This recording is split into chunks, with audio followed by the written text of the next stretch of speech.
cannot unilaterally disarm. We can't stand back and watch this democracy disappear district by district all across this country. We're giving the power to the people. On November 4th, you have the power to stand up to Trump. You have the power to declare that you support a system that is not rigged. We're counting on all of you on November 4th and stand up for our democracy. Thank you all very, very much. Welcome back to The Real Story.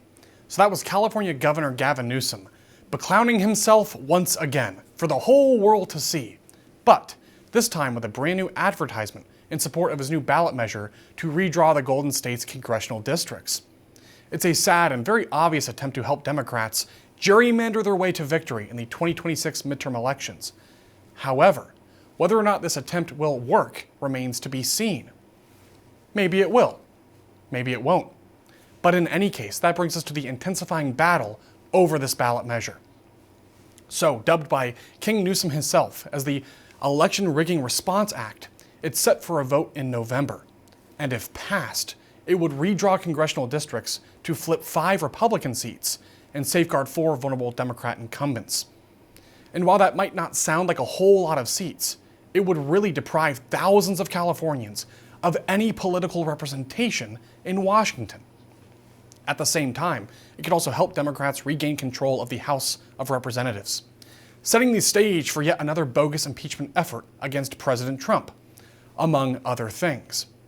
And given what's at stake right now, it's not at all surprising to see the spending blitz over this move, with some reports saying the battle could rake in up to $200 million from Democrats and Republicans alike, with Newsom and his corrupt cronies gunning for more than $100 million in the next 2 months alone. In fact, the governor's already dumped $10 million from his own war chest and is personally twisting arms for 7-figure checks. Think $2.5 million to $5 million just per donor, during Zoom calls and private huddles with Silicon Valley titans like Netflix co-founder Reed Hastings, who's already ponied up $2 million, or venture capitalist Mike Moritz with another $2.5 million. Even tech investor Ron Conway reportedly eyeing more than $2 million. Then, of course, you can't forget about those pesky labor unions, which have supposedly given $4 million. And then, of course, there's the House Democrat Super PAC transferring $3.5 million, all of which is fueling ads and mailers that paint this move as some heroic stand against President Trump.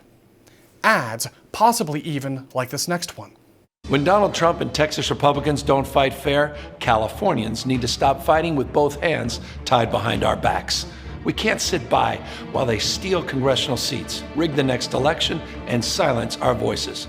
With Prop 50, the Election Rigging Response Act, we can stop Trump cold. Prop 50 gives voters the power, preserves independent redistricting, and offers all Americans a fair midterm election for democracy in all 50 states. Yes, on 50. It's so sad and so obvious. And by the way, these are very bold claims coming from a guy who has 40% plus Republican voters in his own state who have less than 10% representation. And such an advertisement also makes one wonder what California Democrats really stand for. Of course, besides opposing everything President Trump does. We all know this effort isn't really about representation. Otherwise, Newsom would have tried this stunt years ago. So what does that say? What does it tell us all as viewers here? It tells us that Newsom is only interested in one thing, and it's not representation. It's one-party rule. That's the name of his end game, and that's exactly why Republicans, on the flip side, aren't rolling over. Even the former House Speaker Kevin McCarthy has reemerged just to fight this plan, and that itself speaks volumes. Now, here with reaction and his insights is John Franklin, the mayor of Vista, California. He's also running for the San Diego County Board of Supervisors, and he joins us now in studio. Mr. Franklin, thank you for being here. Glad to be with you, Riley.